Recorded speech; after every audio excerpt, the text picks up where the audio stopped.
Kali ini kita akan ngobrol-ngobrol kaitannya dengan pengusaha kena pajak, Bu Ida. Kok ada pengusaha kena pajak? Emang ada yang pengusaha nggak kena pajak? Semua pengusaha apakah bisa mau PPN? Jawabannya tidak. Jadi nih kawan pajak semua, ketika kawan pajak usahanya sudah mencapai 4,8 miliar per tahun, maka sudah ada kewajiban tuh untuk mengajukan permohonan pengukuhan pengusaha kena pajak. Kalau sudah buat ID billing, pas dilihat salah masanya, apa yang harus dia lakukan? Apabila tahu itu salah nih, belum dibayar, silakan membuat billing lagi. Dan yang lamanya nanti gimana? Yang lamanya billing itu kan ada daluarsanya 30 hari. Jadi kalau sepanjang memang billingnya sudah dibuat tapi belum dilakukan pembayaran ya aman. Biarkan sampai 30 hari, nanti sudah daluarsa nggak bisa dipakai lagi. Oh, jadi tidak usah khawatir ya? Tidak usah khawatir. Enggak, aduh nanti ditagih nih sama petugas pajak. Enggak ya?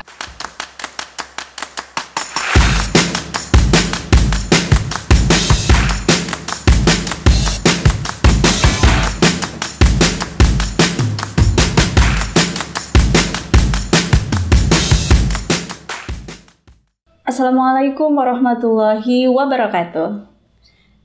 Kawan pajak semua, kembali lagi bersama saya Ida Laila. Kawan pajak ini tengah menyaksikan dan mendengarkan podcast Katalog Gue Kanwil DJP Banten, tempat kawan pajak curhat, dialog dan sharing mengenai informasi-informasi kekinian tentang perpajakan serta isu-isu perpajakan terbaru bersama para pakar, para tokoh dan stakeholders Kanwil DJP Banten. Saat ini telah hadir bersama kami penyuluh pajak ahli muda dari Kantor Pelayanan Pajak Pratama Pondok Aren. Telah hadir bersama saya Mas Harmoko. Saya panggil Mas Moko ya Mas ya? Iya Ibu. Iya. Apa kabar Mas Moko? Alhamdulillah baik Ibu. Alhamdulillah. Baik. Nah Mas Moko, kita sekarang mau diskusi tentang apa nih? Mau ngobrol tentang apa nih kita? Kali ini kita akan ngobrol-ngobrol kaitannya dengan pengusaha kena pajak, Bu Ida. Oke, pengusaha kena pajak. Mungkin kawan-kawan masih agak sedikit bingung. Kok ada pengusaha kena pajak? Emang ada yang pengusaha nggak kena pajak gitu kan? Jadi kayaknya mesti dijelasin dulu nih, apa sih itu si pengusaha kena pajak itu? Jadi pengusaha kena pajak, Bu Ida, itu adalah pengusaha yang melakukan penyerahan BKP. BKP itu apa? BKP itu barang kena pajak dan atau jasa kena pajak. Atau jasa kena pajak yang dikenai pajak berdasarkan peraturan perundang-undangan perpajakan yang berlaku. Jadi intinya bukan pengusaha sembarangan, tapi yang ada penyerahan BKP ataupun JKP. Pengusaha itu sendiri dari perspektif pajak itu seperti apa sih? Kalau tadi kan pengusaha kena pajak, bagiannya kan ada si pengusahanya, terus habis itu ada penyerahan barang atau jasa, terus dikenai pajak sama berdasarkan undang-undang. Nah, pengusaha sendiri berdasarkan ketentuan perpajakan itu didefinisikan orang pribadi ataupun badan dalam bentuk apapun yang melakukan kegiatan usaha, misalnya menghasilkan barang, melakukan impor ataupun ekspor, kemudian menyerahkan jasa kena pajak ataupun mengekspor jasa kena pajak juga termasuk pengusaha. Berarti pengusaha ini nggak cuma seorang, tapi bisa orang, bisa badan usaha ya. Oke, berarti banyak nih bidang kegiatan usahanya gitu ya, bisa mengimpor, mengekspor, berdagang gitu ya, macam-macam. Nah, tadi dari definisi pengusaha kena pajak kan, pengusahanya ada pajaknya. Nah, pajaknya ini gimana nih? Pajaknya mesti kawan pajak semua kalau misalnya beli barang kan mesti di situ ada tertera PPN. Nah, kaitannya dengan pengusaha kena pajak, pajaknya adalah PPN, pajak pertambahan nilai. Oke, berarti inilah yang punya hak untuk membuat faktur pajak gitu ya, pajak atas pertambahan nilai PPN. Objeknya yang tadi itu bisa jadi barang kena pajak ataupun jasa kena pajak. Diaturnya di mana sih, Mas Moko ini? Tadi yang keempat adalah peraturan perundang-undangan perpajakan yang berlaku. Nah, itu undang-undangnya ada Undang-Undang Nomor 8 tahun 1983, diubah terakhir tahun 2009 Undang-Undang Nomor 42, dan terakhir kali diupdate itu Undang-Undang HPP yang kemarin. Jadi sudah banyak sekali update-annya ya. Undang-Undang HPP menyesuaikan dengan perkembangan zaman dan kondisi perekonomian. Betul mungkin sekali, ya. Bu Ida. Oke. Tapi sebetulnya semua pengusaha itu bisa pungut PPN atau tidak, harus ada ketentuannya yang boleh pungut PPN yang bisa apa yang tadi termasuk kategori pengusaha kena pajak itu? Kalau semua pengusaha apakah bisa mengungut PPN? Jawabannya tidak, Bu. Tidak. Karena apa? Karena yang wajib memungut PPN adalah pengusaha yang sudah ditetapkan atau sudah dikukuhkan sebagai pengusaha kena pajak. Ya, sembarang pengusaha, jadi kalau misalnya bukan PKP memungut PPN, nah itu menyalahi ketentuan undang-undang yang pajak yang berlaku. Dia tidak punya hak untuk memungut PPN. Yang punya hak hanya yang tadi itu pengusaha kena pajak yang sudah dikukuhkan sebagai pengusaha kena pajak. Nah, kalau dia berarti kalau seorang pengusaha kena pajak, artinya dia pertama dia sudah punya NPWP pastinya. Punya NPWP, habis itu baru nanti mendaftarkan diri untuk dikukuhkan sebagai pengusaha kena harus pajak. Daftar dulu. Berarti ada persyaratannya dong. Ada persyaratan. Boleh di spill dikit-dikit aja deh, mungkin nanti kawan pajak bisa baca di website. Minimal persyaratan untuk melakukan pendaftaran menjadi pengusaha kena pajak, yang pertama ngisi formulir tentunya. Ada formulirnya ya. Formulir permohonan pengukuhan PKP. Pengusaha kena pajak ditandatangani salah satu pengurus dan distempel perusahaan. Kemudian dilampiri dokumen-dokumen pendukungnya, misalnya akte pendirian, terus foto lokasi usaha juga dilampirkan, kemudian nomor izin berusaha NIB juga dilampirkan, kemudian sudah melakukan pelaporan SPT tahunan, Ibu, pelaporan SPT tahunan karena sudah punya NPWP. Apabila memang ada kewajiban untuk melakukan pelaporan SPT tahunan, juga diminta untuk melakukan laporan SPT tahunan. Dan direksi-direksinya, pengurusnya juga harus aktif. Berarti nanti petugas pajak akan mengecek nih. Harus aktif. Status NPWP pengurusnya harus aktif. Sudah lapor SPT tahunan 2 tahun terakhir. Yang dimaksud dengan aktif itu dia sudah lapor. Kemudian juga misalnya apabila lokasi usahanya itu menyewa, juga harus melampirkan dokumen sewa menyewanya. Berarti segala hal terkait usahanya itu dokumennya harus disertakan ketika mengajukan permohonan PKP. Nah, siapa yang boleh mengajukan permohonan PKP?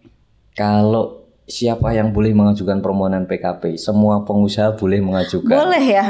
Orang pribadi, WP orang pribadi boleh, badan boleh mengajukan untuk dikukuhkan sebagai pengusaha kena pajak. Nah, yang wajib, Bu. Ya kalau wajib. Boleh, semua boleh. Semua boleh. Tapi ada yang wajib. Ada yang wajib. Yang wajib adalah wajib pajak baik orang pribadi maupun badan usaha yang omsetnya dalam 1 tahun itu telah mencapai 4,8 miliar. Itu wajib, mau nggak mau berarti wajib. Yang sebelum itu sebetulnya nggak wajib. Nggak wajib, itu tapi pilihan. Setelah sampai ke angka 4,8 miliar per tahun, maka dia wajib. Wajib untuk dikukuhkan sebagai PKP, wajib mendaftar untuk dikukuhkan sebagai PKP. Kalau bisa enggak daftar ya bisa dijabatkan. Jadi nih kawan pajak semua, ketika kawan pajak usahanya sudah mempunyai omset melebihi mencapai 4,8 miliar per tahun, maka sudah ada kewajiban tuh untuk mengajukan permohonan pengukuhan pengusaha kena pajak. Tapi kalau enggak juga, tenang aja, nanti bisa langsung dikukuhkan ya. Langsung dikukuhkan. Nah, tadi ngomong-ngomong mengenai persyaratan tadi nih Mas Moko, ada dokumen-dokumen, salah satunya kalau tidak saya salah dengar itu ada mengenai lokasi usahanya itu ya. Di mana? Kenapa sih? Apakah memang akan ada pengecekan dari petugas pajak atau bagaimana itu? Nah, pada saat wajib pajak daftar untuk PKP, PKP kan memang kan 1 hari prosesnya ya, Bu. Kemudian mengajukan permohonan aktivasi itu prosesnya 10 hari kerja. Nah, pada saat aktivasi itu petugas dari JJP itu melakukan cross check langsung ke lapangan. Oh, langsung ke lapangan ya? Disurvei apakah emang benar di situ ada si PTA atau di situ ada wajib pajak orang pribadi Pak Budi misalnya. Lokasinya benar-benar ada di situ. Makanya kita melakukan survei. Kenapa kok diminta untuk menyertakan foto lokasi usaha seperti itu. Jadi memang kawan pajak pasti akan ada pengecekan. Nggak mungkin enggak ya? Nggak mungkin enggak. Karena petugasnya harus tahu apakah memang betul tuh di situ ada kegiatan usahanya gitu. Kalau ternyata nggak ada. Nah, itulah pada saat dilakukan permohonan aktivasi, itu petugas dari DJP itu dapat menentukan apakah ini aktivasinya disetujuin atau aktivasinya ditolak. Dialah yang petugas survei itulah yang akan menentukan. Ditolak dan tidaknya. Ya, kenyataannya benar apa enggak sih dengan permohonannya gitu ya. Oh, baik. Jadi kawan pajak kalau memang mau mengajukan, tetapkan dulu tempat lokasi usahanya sehingga ketika ada survei dari petugas pajak, pastikan bahwa di sana memang ada petugas di lokasi usaha agar nggak sia-sia nih permohonan dari wajib pajak. Pernah nggak Mas Moko mengalami kita gitu ya petugas pajak mengalami satu situasi pas ke lokasi ternyata nggak adanya ternyata bukan karena tidak ada lokasi usahanya di situ, tapi ketika itu memang sedang ada kegiatan lain misalnya si wajib pajak. Itu apakah langsung ditolak atau ada mekanisme lain tuh? Nah, pada saat kunjungan atau survei itu biasanya teman-teman yang melakukan survei tersebut apabila memang di situ di lokasi tidak ada, itu nanti pertama dihubungin terlebih dahulu. Oh, tetap ada proses itu ya. Dihubungin terlebih dahulu. Ini apakah dikonfirmasi terlebih dahulu. Nah, kalau memang nyatanya memang di situ kok tidak memenuhi persyaratan yang ditetapkan oleh undang-undang, maka teman-teman dari DJP yang melakukan survei itu bisa dua kemungkinan tadi, menerima ataupun menolak ya. Jadi teman-teman di petugas yang melakukan survei itu pasti berdasarkan ketentuan undang-undang, apabila memang memenuhi persyaratan yang ditetapkan ya pasti diterima. Kalau tidak ya.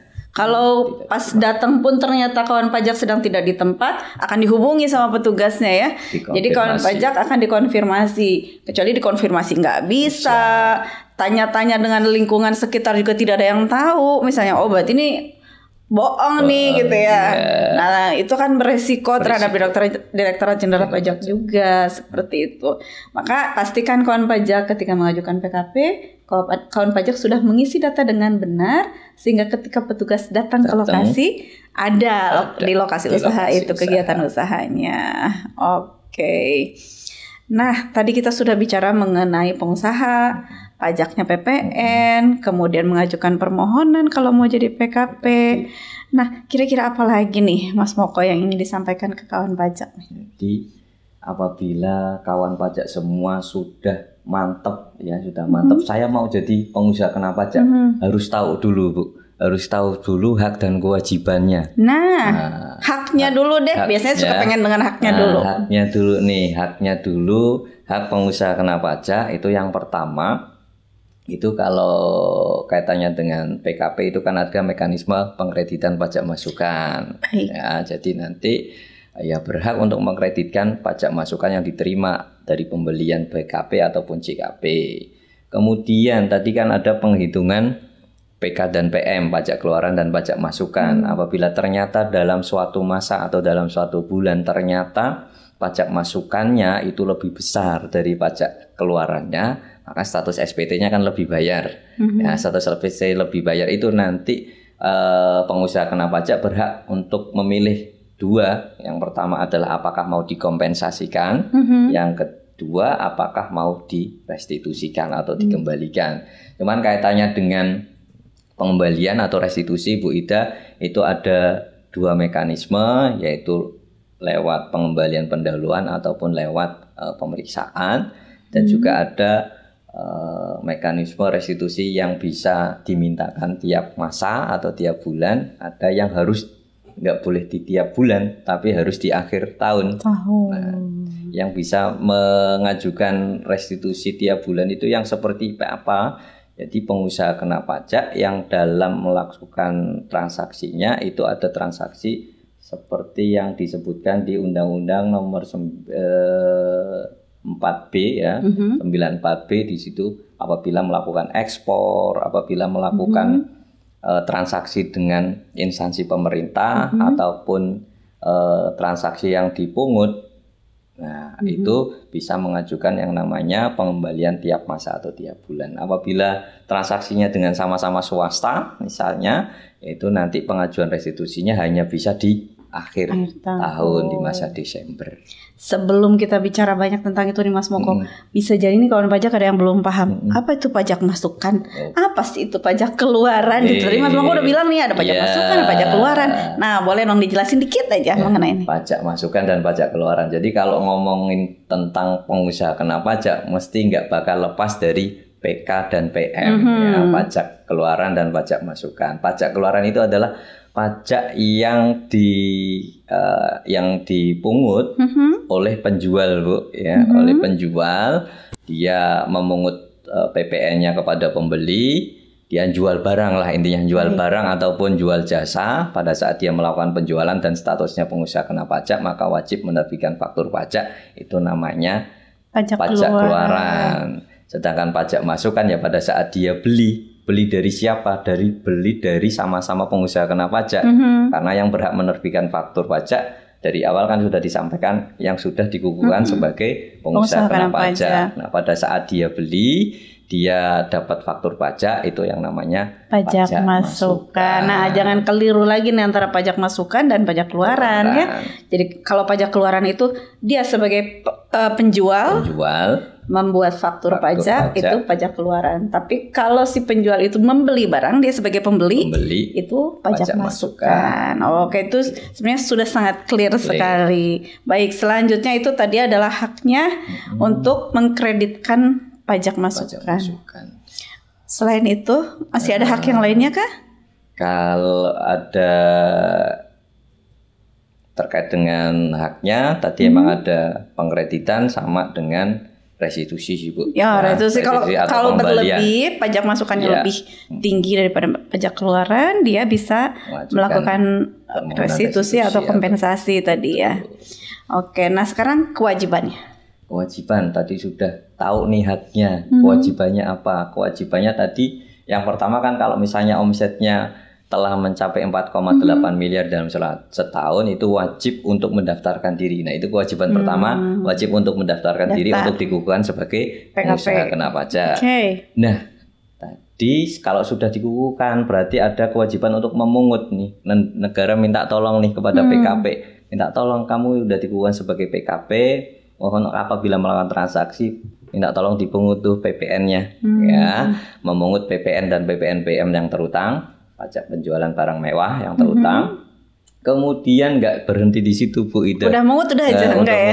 Jangan dilupain. Setelah dipungut ya harus menyetorkan. Karena itu bukan uangnya pengusaha, tapi uang negara.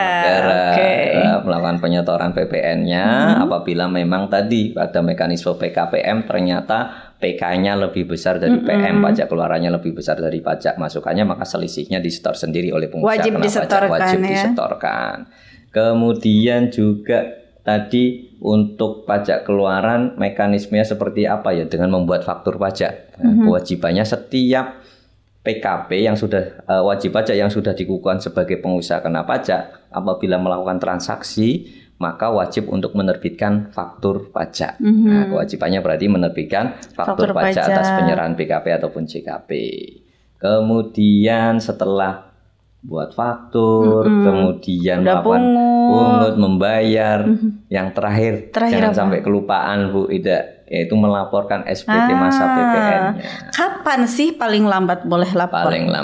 Paling lambat maksimal itu akhir bulan berikutnya. Akhir bulan berikutnya untuk pelaporan. Kalau untuk pembayarannya sama juga akhir bulan berikutnya. Jadi sebelum melakukan pelaporan dilakukan pembayaran dulu, baru bisa. Nggak bisa lapor dulu.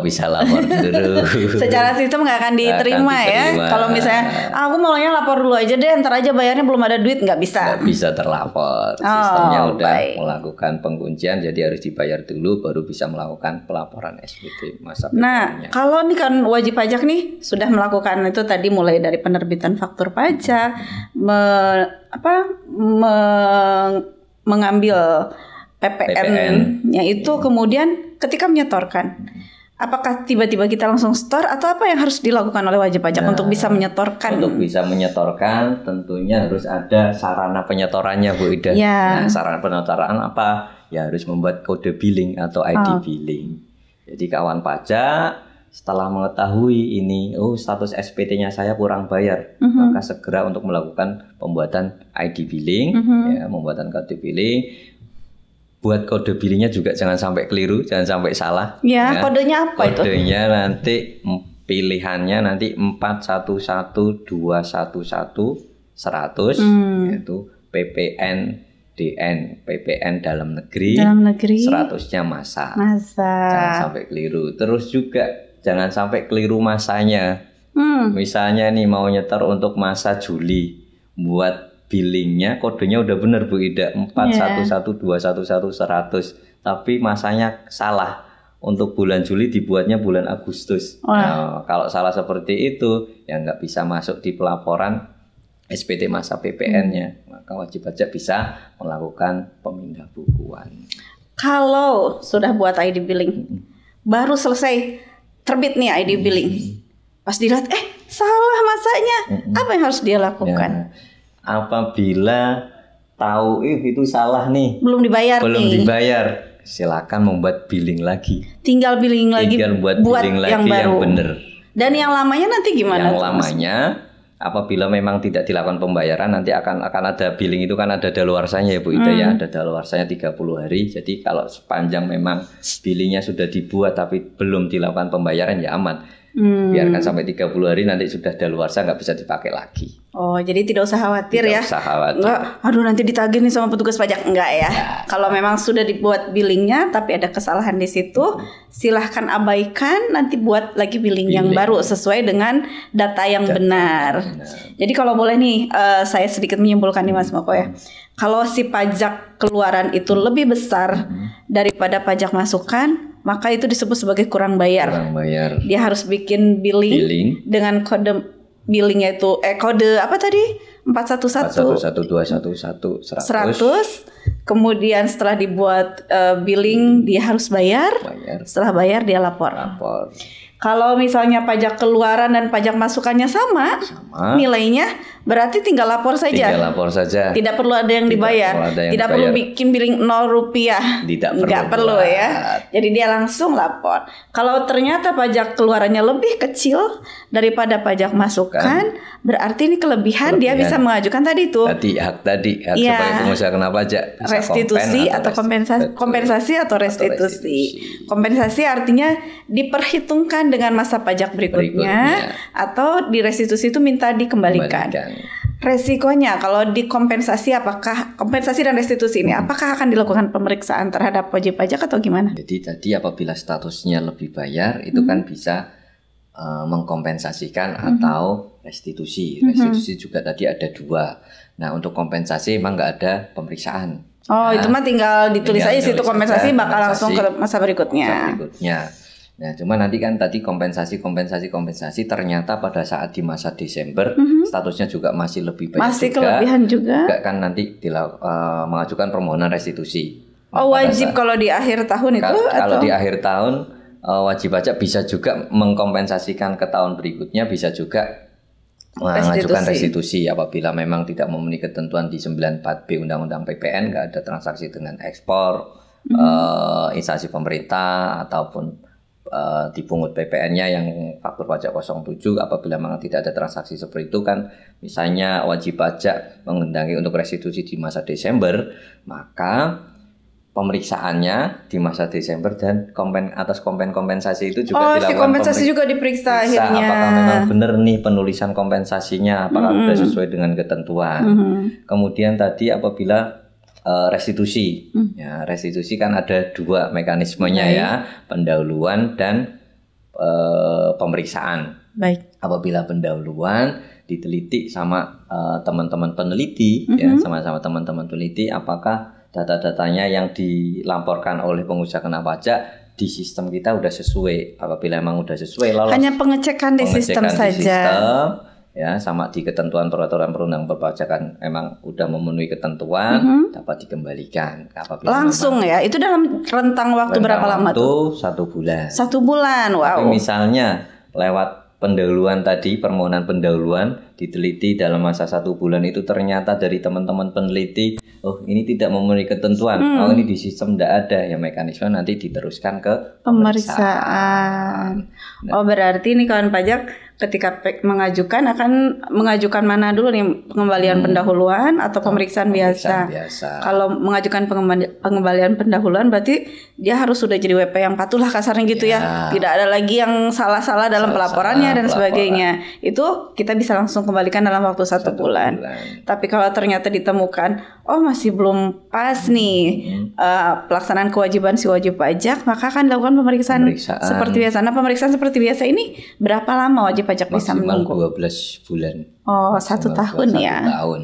Seperti itu. Dan yang mengerjakan juga ada ya. Bukan di bagian. Kalau yang penelitian itu dari teman-teman penyuluh, fungsional penyuluh. Kalau misalnya pemeriksaan biasa itu teman-teman fungsional pemeriksa. Oh baik. Jadi nih kawan pajak tinggal milih nih ya. Ketika kelebihan mau yang mana? Mau kompensasi kah? Mau restitusi kah? Tapi pastikan bahwa kawan pajak sudah melakukan kewajiban kawan pajak dengan baik dan benar tentunya. Menghitungnya sudah benar, melaporkannya sudah benar. Jadi ketika melakukan kompensasi ataupun restitusi, bahkan bisa pengembalian pendahuluan dalam 1 bulan, kawan pajak sudah dapat lagi uangnya ya, haknya dia.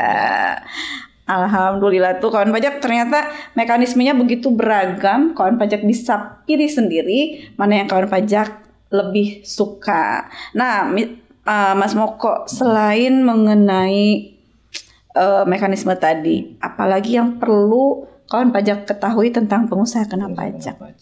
Tadi kan salah satu kewajibannya nerbitin faktur pajak ya Bu ya. Baik. Nerbitin faktur pajak. Nah, untuk wajib pajak dapat nerbitin faktur pajak, tentunya ada alatnya. Baik, gimana supaya punya alatnya? Ya, ada alatnya untuk membuat pajak ya. Nah, itu namanya aplikasi e-faktur. Ya, aplikasi e-faktur. Jadi kawan pajak setelah dikukuhkan sebagai PKP, setelah diaktifasi nanti akan dapat password. Yang pertama itu password Enova. Ya. Yang kedua itu nanti wajib pajak juga jangan, kawan pajak semua yang sudah dikukuhkan sebagai pengusaha kena pajak jangan lupa untuk mengurus sertifikat elektronik. Nanti di situ juga ada yang namanya password passphrase ya. Yang ketiga yang jangan sampai kelupaan nih, yang sering lupa itu adalah password dan user untuk aplikasi e-fakturnya. Sarana untuk menerbitkan faktur pajak. Jadi ada 3 nih ya. Password Innova, password Paspras, sertifikat elektronik, dan satu lagi password e-fakturnya, username dan password e-faktur. Jadi 3 rangkaian ini wajib pajak harus ingat atau harus gimana ini? Nah, biar nggak lupa ya. Soalnya sering terjadi di lapangan Bu Ida ya. Wajib pajak sudah registrasi, sudah nulis ini, nulis itu. Setelah bawa pulang, datang lagi ke kantor, Pak saya lupa. Nah, kalau saya lupa ditanyakan ke petugas pajak, ya mesti petugas pajaknya juga nggak tahu, karena yang tahu adalah pengusaha kena pajaknya. Karena itu rahasia sifatnya. Jadi ya harus dicatat ditulis mungkin atau ya. Dicatat biar nggak lupa. Ya catatlah di handphone misalnya seperti itu ya. Pokoknya jangan sampai sih ketahuan sama orang lain. Cuma tetap punya catatan karena keterbatasan kita untuk mengingat kadang-kadang ya. Nah, kalau misalnya lupa nih mengenai Innova, password Innova, apakah bisa dibantu oleh petugas pajak? Kalau misalnya lupa password Innova, wajib pajak bisa mengajukan yang namanya permohonan kembali password Innovanya Ibu. Ya, jadi ngisi formulir, dilengkapi syarat-syaratnya, nanti disampaikan ke loket TPT terdaftarnya. Nanti setelah syarat-syaratnya lengkap semuanya, nanti akan dikirimkan ke email yang terdaftar pada saat daftar pengusaha kena pajak. Nanti akan password Innovanya nanti akan dikirimkan. Sip, ada solusinya. Yang kedua, kalau lupa paspras. Kalau lupa paspres, misalnya ini karena sertifikat elektronik kan 2 tahun masa berlakunya, kemudian lupa. Nah, apabila lupa, nanti wajib pajak bisa saja langsung mendownload kembali Bu Ida, mendownload kembali di e-faktur.pajak.go.id. Nanti di situ ada menu download sertifikat elektronik, silakan buat password yang baru, nanti habis di-download sudah nanti bisa dipakai kembali. Oke, ada juga solusinya. Nah, kalau lupa username dan password e-faktur. Username, nah ini yang jangan sampai terjadi ya. Kalau lupa username dan password e-faktur, yang tahu hanya PKP-nya saja, di DJP juga tidak mengetahuinya. Ya ini jangan sampai terjadi. Ya, tapi bisa juga, solusinya gimana? Solusi terakhirnya adalah dengan melakukan riset Ibu, tapi jangan sampai kejadian ya. Tapi kalau riset berarti riset nanti datanya jadi hilang semua. Data pajak keluarannya hilang, data pajak masukannya hilang di aplikasi e-fakturnya. Namun untuk faktur pajak keluarannya Ibu nanti bisa mengajukan permohonan ke KPP terdaftarnya. Nanti ada datanya di kita. Ada data faktur pajak keluarannya, tinggal nanti diinputkan kembali atau diekspor-imporkan kembali di aplikasi e-fakturnya. Nah, yang pajak masukannya ya teman-teman dari pengusaha kena pajak harus input sendiri manual seperti itu. Baik, jadi tiga hal ini nih kawan pajak jangan sampai terlupa. Sebaiknya dicatat dan disimpan dengan rapi sehingga ketika diperlukan bisa. Nggak perlu diingat-ingat lagi. Nah, tadi Mas Moko sudah menjelaskan membuat faktur pajak didaftar dulu, setelah jadi PKP, menginstal aplikasi.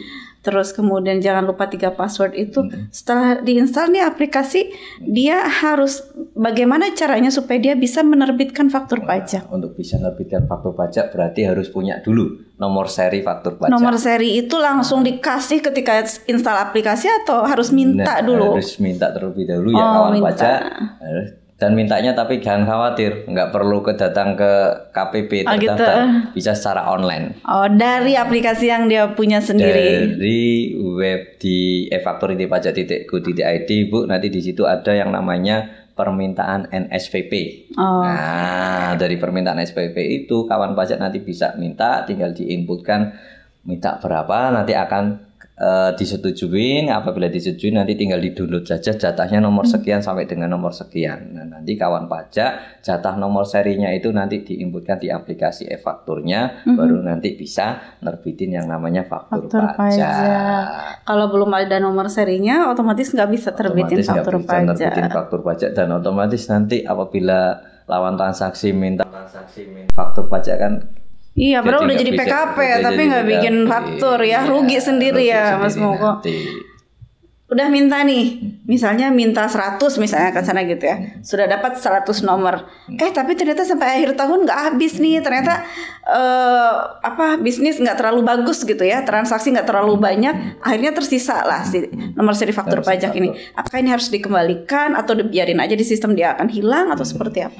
Apabila di akhir tahun ternyata jatah nomor serinya masih ada. Tadi yang dicontohkan Bu Ida minta 100, ternyata misalnya baru dipakai 90, sisa 10. Nah, sisa 10 ini biar nanti nggak terbawa di tahun pajak berikutnya, silakan kawan pajak untuk mengupdate di aplikasi e-fakturnya Ibu. Jadi diupdate terlebih dahulu, setelah diupdate nomor serinya nanti akan faktur yang digunakan sampainya 90, faktur akhir yang dipakai 90, jadi tidak ada sisa lagi.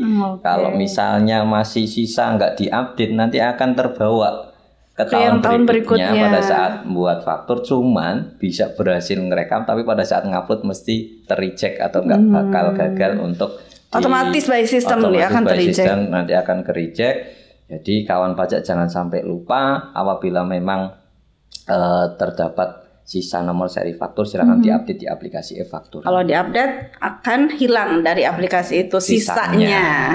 Dan bisa langsung mengajukan lagi untuk nomor seri faktur pajak tahun yang bersangkutan. Wow, ini sudah lengkap banget nih kawan pajak, mulai dari pengertian si pengusaha kena pajak itu sendiri, aturannya di mana, step-step yang harus kawan pajak ikuti sehingga bisa melaksanakan hak dan kewajiban kawan pajak. Closing statement nih, Mas Moko kayaknya udah lengkap deh. Apa nih, himbauan buat kawan pajak? Ya, closing statement di katalog gue episode kali ini Bu Ida, yang pertama adalah apabila kawan pajak semua sudah mantep ini untuk menjadi pengusaha kena pajak, jadi harus tahu dulu hak dan kewajiban sebagai pengusaha kena pajak agar apa? Agar nanti tidak merugikan kawan pajak sendiri.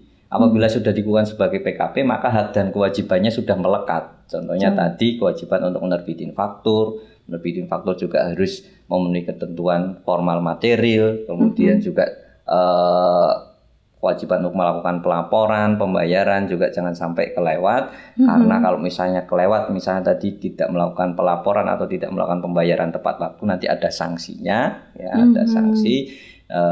Tidak melakukan pelaporan nanti sanksinya 500.000, terlambat melakukan penyetoran juga ada sanksinya. Jadi kawan pajak semua, apabila sudah dikukuhkan sebagai pengusaha kena pajak, silakan patuhi dan menjadi pengusaha kena pajak yang baik, pengusaha kena pajak yang patuh, agar usahanya berjalan dengan lancar, terus maju dan berkembang, dan tidak ada masalah lagi terkait dengan perpajakan.